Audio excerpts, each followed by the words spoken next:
Hello, Orbis here. Welcome to another edition of ranking every track on Beatles albums. And today I'm going to be tackling Sgt. Pepper's Lonely Hearts Club Band from 1967. This is another masterpiece from the Beatles, and I would say that there are no songs on here that I don't like.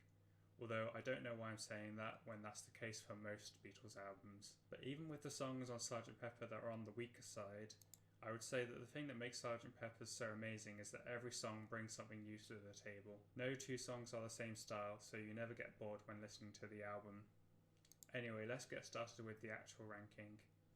So my least favourite song on Sgt. Pepper is Good Morning, Good Morning. I feel like the song itself is the least memorable on the album, but it's not like I wish it wasn't on the album. I think the actual recording of the song contains a lot of creativity, such as the horn section and the animal sounds. The inspiration for the song was apparently a cornflakes advert, and I could definitely see the song being in an advert or an intro to a sitcom.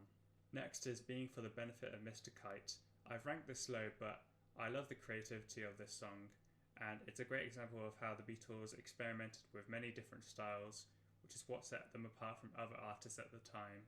Can you name many other artists that have made a circus song? I also love that the lyrics were written from a poster from an actual circus. So next in the ranking is Within You Without You. So I don't enjoy it as much as other songs on the album, but I like what it brings to the album with its Indian classical influence. It has a very spiritual and psychedelic feel to it, and it shows George Harrison fully embracing not only Indian music, but also the Hindu philosophy. I think it's a huge shame that George Harrison only got one song on Sgt. Pepper. Seemed like there was finally progress on Revolver with him getting 3 tracks, but I guess not. I believe only a Northern song was written for the album, but was rejected by George Martin, and although it might not be a top tier Beatles song, I kind of wish it was on the album, just so that there was more Harrison representation on the album. So next up is When I'm 64. I know that there are much better Beatles songs on here, but I honestly love this song, which is definitely largely down to nostalgia, as we used to sing this song in school. So in a way, it was kind of my introduction to the Beatles. It's a song that seems to always improve my mood whenever I hear it. Next is Fixing a Hole, which has fantastic lyrics, which makes me realise just how much the Beatles lyrics have improved in just a couple years.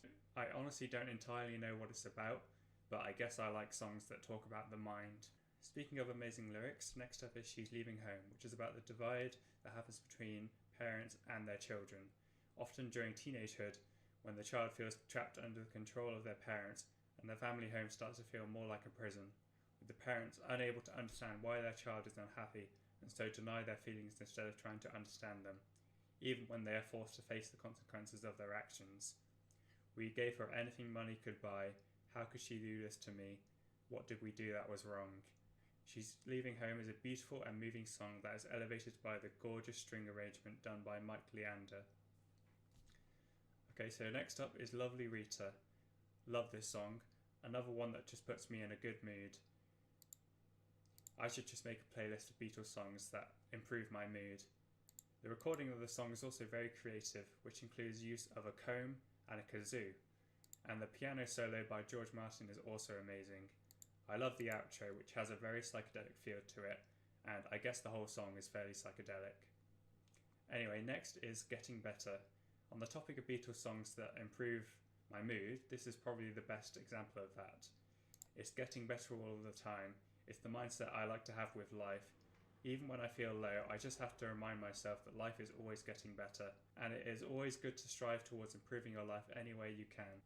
Whenever I hear this song, it reminds me of that fact, and having the idea being at the front of my mind is never not going to make me feel great.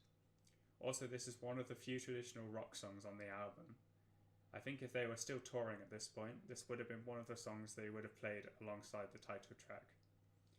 Speaking of, next in my ranking is the title track, which I've combined with the reprise because I consider them to be the same song. So I think the song itself isn't one of my top favourite Beatles songs, but I think that the concept of it and it having a reprise adds a lot to the overall experience of the album. I wouldn't say that Sgt. Pepper is a concept album, but I think it's these 2 tracks that may have inspired the concept of a concept album, with the idea of there being a fictional band which was the idea that inspired the album itself, and did affect the way that the songs were approached and written, even if the concept isn't mentioned in the lyrics. Okay, so we're in the top 3 now, and at number 3 I've got With a Little Help from My Friends, and this is a special occasion as not only is this the first time a Ringo song hasn't ranked in the bottom half, but is also in the top 3. Okay, so my favourite aspect of this song is actually the bass. This is one of my favourite Beatles bass lines, and it definitely elevates a song, especially if you have the right headphones on. I think a lot of the time Ringo's vocals can detract from a song a bit, because let's face it, Ringo is not a great singer, but on this song I think his vocals really fit the song. And I also think that the backing vocals from Lennon, McCartney and Harrison definitely add a lot of character to this song, with there being this back and forth, this kind of question and answer type thing. And I also love how the title track transitions into this song. It's something that was quite uncommon back then and adds to the concept feel of the album. Okay, so my second favourite song on the album I've put as Lucy in the Sky with Diamonds. How could I not rank this song highly? This is literally the LSD/psychedelia anthem. Even though John Lennon denied that that's what the song's about, the lyrics are never not going to invoke images of a psychedelic trip. And that's not even addressing the musical atmosphere, which is absolutely ethereal thanks to the organ and the tambura being played by Harrison. There are only a few Beatles songs that rival this one in terms of psychedelicness, which just gave me the potential idea to do a top 10 most psychedelic Beatles songs. That could be kind of cool. Okay, so my favourite song on Sgt. Pepper's Lonely Hearts Club Band, which is also my favourite song by the Beatles, and also possibly my favourite song of all time, or at the very least in the top 10, A Day in the Life, which is a very hard song to talk about because I feel like this is the type of song that needs a whole video dedicated to it. This is an absolute masterpiece. First of all, I'm a sucker for songs that are essentially multiple songs stuck together to create one dynamic and epic song. Other examples include Paranoid Android by Radiohead, Bohemian Rhapsody by Queen, and Stairway to Heaven by Led Zeppelin. Not so coincidentally, those 3 songs I just mentioned I would also put in the top 10 greatest songs of all time. Right, so first of all, the lyrics to A Day in the Life are incredible, especially the first verse, which is about a real life car crash, and it is very poetically written with a kind of depressing feel to it. I also like the contrast of Paul McCartney's section to the rest of the song, with it being so upbeat and the lyrics being about something as normal as getting ready in the morning, whilst Lennon's sections are much more elusive and weird with all this talk of holes and being turned on. But the last line of Paul's verse is great. Somebody spoke and I went into a dream.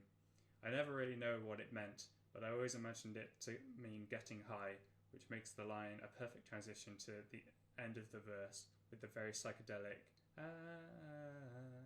acting as a bridge back to the main song. So another highlight of the song is the orchestral arrangement, which gets very avant-garde and acts as a great bridge between the sections and makes for a climactic ending to the song, which finishes with that iconic final note on the piano. There are a lot of amazing aspects to the song that I could talk about, but I think I've rambled enough. So there we have it. That was my ranking of every track on Sgt. Pepper's Lonely Hearts Club Band. Let me know in the comments what you thought of my ranking and what placements you agreed or disagreed with. Also subscribe if you haven't so you won't miss when I upload the next Beatles album ranking video, which will be Magical Mystery Tour, which I know you could argue doesn't count as a proper Beatles album, but I'll use it as any excuse to put off doing the White Album, which is going to be quite the task. Anyway, that's all I have to say. Hope you have a good one, and I'll see you soon. Goodbye.